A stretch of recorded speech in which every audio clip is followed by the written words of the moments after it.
Hello NEET aspirant, welcome to NEET UG bio. NEET PYQs biology series में आपका एक बार फिर से स्वागत है। आज डे 15 रहेगा और आज हम 186 से लेके 195 क्वेश्चन देखेंगे। टोटल 3 क्वेश्चन हमको आज देखना है। तो चलिए पहला क्वेश्चन देखते हैं बिना कोई देरी के। ये जूलॉजी सेक्शन बी का होगा question. The unique mammalian characteristic are first, यानी स्तनधारियों की विशिष्ट विशेषता कौन सी है? पहला, hair, tympanic membrane and memory glands, बाल, कर्णपटल और दूध ग्रंथियाँ। सेकंड ऑप्शन है hair, pinna and memory glands, बाल, पिन्ना एंड दुग्ध ग्रंथियाँ। Third, hair, pinna and indirect development, बाल, पिन्ने और परोक्ष विकास। फोर्थ आपका ऑप्शन है pinna, monocondylic skull and memory gland, pinna and एक कोंडाइलिक वॉल वाला कपाल और दूध ग्रंथियाँ। इसका जो राइट आंसर होगा option number second is the right answer. आगे बढ़ते हैं नेक्स्ट क्वेश्चन की ओर। Which of the following statement are correct? निम्नलिखित में से कौन सा कथन सही है? पहला है basophils are most abundant cell of the total WBC. Basophils कुल श्वेत रक्त कोशिकाओं डब्ल्यूबीसी में सबसे अधिक पाई जाने वाली कोशिकाएं हैं। B, basophils secreted histamine, serotonin and heparin. Basophil histamine, serotonin और हिपेरिन का स्राव करती है। C, basophils are involve in inflammatory response. Basophils सूजन की प्रतिक्रिया इन्फ्लामेटरी रिस्पॉन्स में शामिल होती है। D, basophils have kidney shaped nucleus. Basophils में वृक्क किडनी का आकार न्यूक्लियस नाभिक होता है। E, basophils are a granulocytes. Basophils में क्या होती है? अग्राणुक यानी कि ए ग्रेनुलोसाइट्स कोशिकाएं होती हैं। Choose the correct answer from the option given below. निम्न विकल्पों में से सही उत्तर को आपको चयन करना है। तो इसका जो राइट आंसर होगा third is the right answer. Third जो ऑप्शन है बी, सी ओनली। इसका मतलब है कि बी और सी सही हैं। अब क्या कहता है B, C? Basophils secrete histamine, serotonin and heparin and also basophils are involve in inflammatory response में, ये दोनों में काम करती है। तो बी, सी हमारा सही आंसर हो गया। नेक्स्ट क्वेश्चन की ओर बढ़ते हैं। 188 क्वेश्चन है। Select the correct statement with the reference of chordates, यानी कि कॉर्डेट्स के बारे में सही जानकारी आपको पुट करना है इन कथनों के आधार पर। तो कॉर्डेट्स के संदर्भ में सही कथनों का क्या करना है? आपको चयन करना है। तो कथन ए से लेकर ई तक दिया गया है। चलिए पढ़ते हैं। पहला क्या है? A, presence of a mid dorsal solid and double nerve cord, मध्य पृष्ठीय ठोस और दोहरी तंत्रिका रज्जु की उपस्थिति। B, presence of closed circular system, बंद परिसंचरण तंत्र की उपस्थिति।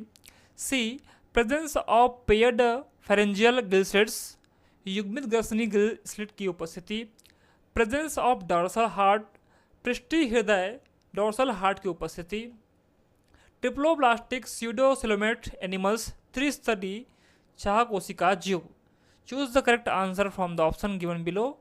निम्न विकल्पों में से आपको सही उत्तर का चयन करना है। तो इसका जो राइट आंसर होगा second option is right answer, B और सी ओनली। इसका मतलब है कि बी और सी सही कहा जा रहा है कॉर्डेट्स के बारे में कि presence of close circular system, इसका मतलब है इसमें जो प्रसंचरण तंत्र होता है वो बंद प्रकार का होता है। बिल्कुल सही बात है। उसके अलावा जो presence of pharyngeal gill slits होती हैं, युग्मित ग्रसनी गिल की उपस्थिति इसमें होती है। तो बी और सी इसका सही आंसर होगा ऑप्शन सेकेंड। नेक्स्ट क्वेश्चन की ओर बढ़ते हैं। Which of the following are not under the control of thyroid hormones? आपको स्टेटमेंट एक से लेकर ई तक दिया गया है। आपको ये बताना है कि जो थायराइड हार्मोन्स के कंट्रोल में नहीं होता है उसको आपको पुट करना है। निम्नलिखित में से कौन सी क्रियाएं थायराइड हार्मोन्स के नियंत्रण में नहीं होती है पूछा गया है। आप इसको ध्यान रखेंगे जब भी आप क्वेश्चन को पुट करेंगे। क्वेश्चन को सही से पढ़ना है। पहला पढ़ते हैं maintenance of water and electrolytes balance, जल और इलेक्ट्रोलाइट संतुलन को बनाए रखना। B, regulation of basal metabolic rate, मूल चयापचय दर का नियमन करना, आधारी चयापचय दर का नियमन करना। फिर है normal rhythmic of sleep wake cycle, नींद जागने के जो चक्र होते हैं उनके सामान्य लय को बनाए रखना। D, development of immune system, प्रतिरक्षा तंत्र का विकास करना।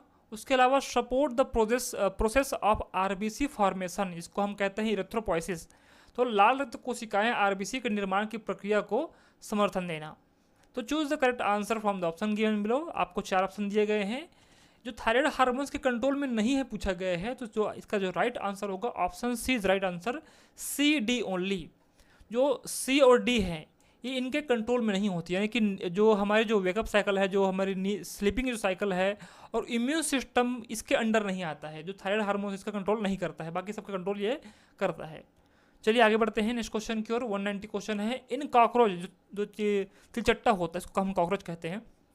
इन cockroach excretion in brought about by, तिलचट्टे में उत्सर्जन की प्रक्रिया किसके द्वारा होती है पूछा गया है आपके इस प्रकार से। पहला है phallic gland, urecose gland, nephrocytes, fat body and collateral ग्रंथियां होती हैं। Choose the correct answer from the option given below.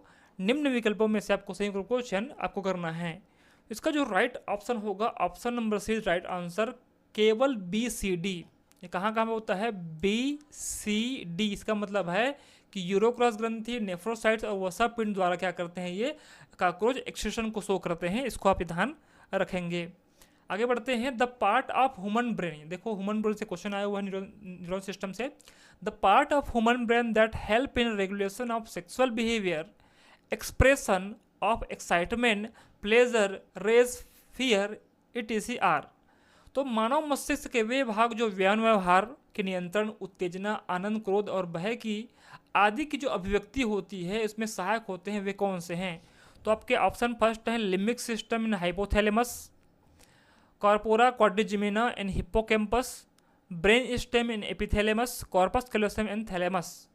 तो इसका जो राइट आंसर होगा option number first is right answer. Limbic जो सिस्टम होती है, जो हाइपोथैलेमस होती है, इन सारे एक्टिविटीज़ का क्या करती है? कंट्रोल करने का काम करती है। आगे बढ़ते हैं नेक्स्ट क्वेश्चन की ओर। मैच द फॉलोइंग क्वेश्चन है।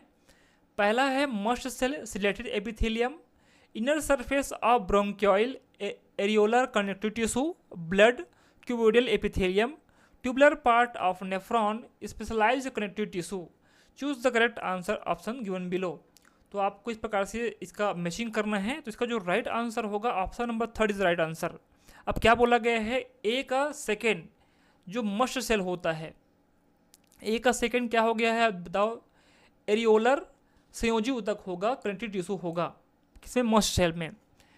फिर बी का क्या है? बी का फर्स्ट क्या है? Ciliated epithelium, inner surface of bronchiole, तो सिलिएटेड एपिथेलियम का बना होता है। फिर सी क्या है? सी का है आपके ऑप्शन आ रहा है, सी का ऑप्शन है आईवी, यानी कि स्पेशलाइज्ड कनेक्टिव टिश्यू होता है, विशेष प्रकार की कुछ संयोजी उतक वहाँ पर होती है ब्लड सेल्स में, जिसको हम ब्लड सेल्स कहते हैं। फिर डी है ट्यूबुलर पार्ट ऑफ नेफ्रॉन, ये किससे बना होता है? ये बना होता है आपका सेकेंड है इसका आंसर। थर्ड इसका आंसर होगा क्यूबोडियल एपिथेलियम। इस प्रकार से हमारा आंसर निकल गया।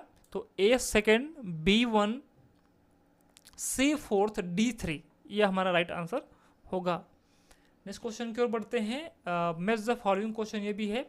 Logistic growth, unlimited resources availability condition, B exponential growth, limited resources availability condition, expanding are pyramid, the percent individual of pre reproductive age is largest forward by a reproductive and post reproductive age groups, stable stage pyramid, the percentage individual of pre reproductive and reproductive age group are same. तो इस प्रकार से आपका में जो column है।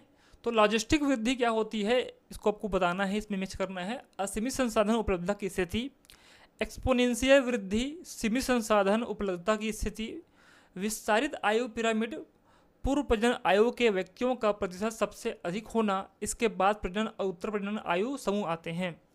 स्थिर आयु पिरामिड, पूर्व प्रजनन और प्रजनन आयु समूह के व्यक्तियों का प्रतिशत समान होता है। तो इसका जो राइट ऑप्शन होगा option number first is right answer. अब समझो किस प्रकार से। ए का क्या है? ए का है सेकेंड, यानी कि जो लॉजिस्टिक ग्रोथ होगा उसमें लिमिटेड रिसोर्सेस अवेलेबिलिटी की कंडीशन के आधार पे होगी। फिर बी का है फर्स्ट, बी का फर्स्ट है unlimited resources availability condition exponential growth में। फिर है सी का थर्ड, इसका मतलब क्या होगा? द एक्सपेंडिंग एज पिरामिड में होगा the percentage individual of pre reproductive age is largest followed by reproductive and post reproductive age groups. फिर है आपका डी का IV, stable pyramid group, the percentage individual of pre reproductive and reproductive age group are same. तो इसका जो right answer होगा first option is the right answer. आगे बढ़ते हैं नेक्स्ट क्वेश्चन की ओर। Which of the following statement are correct? निम्नलिखित में से कौन सा कथन सही है पूछा गया है, करेक्ट पूछा गया है। आपको जो स्टेटमेंट दिया गया है ए से लेकर ई तक दिया गया है। तो पहला हम पढ़ते हैं, an excessive loss of body fluid from the body switches of osmo receptor. शरीर से अधिक मात्रा में द्रव के नुकसान से ऑस्मो रिसेप्टर की प्रक्रिया बंद हो जाती है। सेकंड है एडीएच, जिसको हम एंटीडायरेटिक हार्मोन्स कहते हैं। ADH facilitates water reabsorption to prevent diuresis. Antidiuretic hormone, जिसको हम शॉर्ट फॉर्म में एडीएच कहते हैं, मूत्रोत्सर्जन को रोकने के लिए, अधिक मूत्रबार मूत्र का आना उसको रोकने के लिए जल पुनः अवशोषण को बढ़ाता है। CANF कॉजेस वेसोडाइलेशन, इसको हम कहते हैं जो हार्ट से निकलने वाली एक हार्मोन्स होती है, इसको एट्रियल नेट्रोयूरेटिक फैक्टर कहते हैं। वाहिकाओं के फैलाव वेसोडाइलेशन का कारण बनता है। ADH causes increase in blood pressure, तो ADH रक्तचाप को बढ़ाने का काम करती है। ADH is responsible for decrease in A GFR, तो ADH GFR ग्लोमेरुलर निस्यंदन दर को हम कहते हैं, इसको रेट कहते हैं, जिसको हम ग्लोमेरुलर फिल्ट्रेशन रेट भी कहते हैं, को घटाने के लिए उत्तरदायी होता है। ये आपने ए से लेकर ई तक पूरा हमने पढ़ा और इसका आपको राइट आंसर बताना है। तो इन 4 ऑप्शन में से हमारा जो पहला हम जो सेकंड जो ऑप्शन होगा राइट होगा, BCD ही सही है। अब बी कौन को समझो, BCD, इसका मतलब है जो एंटीडायरेटिक हार्मोन्स होते हैं वो मूत्रोत्सर्जन को रोकने के लिए जल का क्या करते हैं, रीअब्जॉर्प्शन करने का काम करते हैं। उसके अलावा जो एट्रियल नेट्रोयूरेटिक फैक्टर जो हार्ट से रिलीज होती है वो क्या करती है, जो वेसल्स होती हैं उनको क्या करती हैं, फैलाने का काम करती हैं। उसके अलावा जो ADH जो हार्मोन्स होती हैं, जो ADH जो हार्मोन्स होती हैं इसको हम कहते हैं एंटीडायरेटिक हार्मोन्स, ये हमारे ब्लड प्रेशर को बढ़ाने का भी काम करती है। तो हमारा सही आंसर क्या हो गया, आंसर हो गया BCD ओनली, यानी कि second option is a right answer. ठीक है, नेक्स्ट क्वेश्चन को बढ़ते हैं। लास्ट क्वेश्चन होगा, ये आपके सेल साइकिल से क्वेश्चन है, आपके बोर्ड याद कीजिए, सेल साइकिल से क्वेश्चन आता है यानी कि इस प्रकार से, गिवन बिलो आर 2 स्टेटमेंट, नीचे आपको 2 कथन दिए गए हैं, statement number first and second. Statement first क्या कहता है, ड्यूरिंग G0 फेज, जिसको हम इनएक्टिव फेज भी कभी कभी कहते हैं या रेस्टिंग फेज भी इसको कहा जाता है। तो during G0 phase of cell cycle the cell is metabolically inactive. कथन पहला ये कहता है कि कोशिका चक्र के G0 चरण के दौरान कोशिका के जो मेटाबॉलिक की जो चयापचय जो प्रक्रियाएं होती हैं वो निष्क्रिय होती हैं। स्टेटमेंट सेकंड पढ़ते हैं, the centrosome undergoes duplication during S phase, S मतलब कि सिंथेसिस फेज ऑफ इंटरफेज। हमको पता है कि जो सेल साइकिल होती है उसके मेनली 2 स्टेज होते हैं। एक पहले जो लंबी अवस्था जिसको हम कहते हैं इंटरफेज, फिर होती है माइटोटिक फेज। इंटरफेस सबसे लंबी अवस्था होती है, अगर हम 24 घंटा माने उसमें से तो 23 के जो आवर्स होते हैं वो इंटरफेस का होता है। उस इंटरफेस की 3 अवस्थाएं होती हैं, G1 phase, S phase, G2 phase. उसके बाद हम M फेज में आते हैं। फिर उसके बाद क्या आता है आपका G1 के बाद G0 फेज आता है। तो the centrosome undergoes duplication during S phase of interphase पूछा गया है। इंटरफेज के S चरण के दौरान सेंट्रोसोम का रेप्लिकेशन प्रतिकृति रेप्लिकेशन का होता है। The most appropriate answer from the option given below, यानी कि आपको 4 ऑप्शन दिए गए हैं, इसमें से जो एक्यूरेट आपका आंसर उसको आपको यहाँ पे पुट करना है। उपरोक्त कथनों के संदर्भ में नीचे दिए गए विकल्पों में सबसे उपयुक्त उत्तर को आपको चुनना है। तो हमारा जो राइट आंसर होगा 4th option is right answer. अब क्यों समझो, स्टेटमेंट जो फर्स्ट है, कथन जो पहला है ये कथन गलत है, लेकिन जो स्टेटमेंट सेकंड है ये कथन सही है। ये जो स्टेटमेंट आपको दिख रहा है ये सही है, लेकिन ये क्या है, गलत है। तो हमारा आंसर सही क्या होगा, option number 4th is a right answer. तो आई होप इस 10 क्वेश्चन के हेल्प से आपके नीट 2025 की तैयारी में काफ़ी हेल्पफुल हुई होगी। इस वीडियो का जो PDF है आपको कहाँ मिलेगा, मेरा एक टेलीग्राम चैनल है जिसका लिंक मैं इस वीडियो के डिस्क्रिप्शन बॉक्स में दे दूँगा, आप वहाँ पर जाकर ज्वाइन कर लेंगे। इसका जो PDF आपको फ्री में मिल जाएगा। तो वीडियो को अंत तक देखने के लिए थैंक यू वेरी मच। अगर इस वीडियो के माध्यम से आपके तैयारी में कुछ मैं वैल्यू क्रिएट कर पाया हूँ तो प्लीज़ इस चैनल को लाइक करें, शेयर करें, सब्सक्राइब करें और मिलते हैं हम अपने अगले वीडियो में डे 16 में। तब तक के लिए थैंक यू वेरी मच।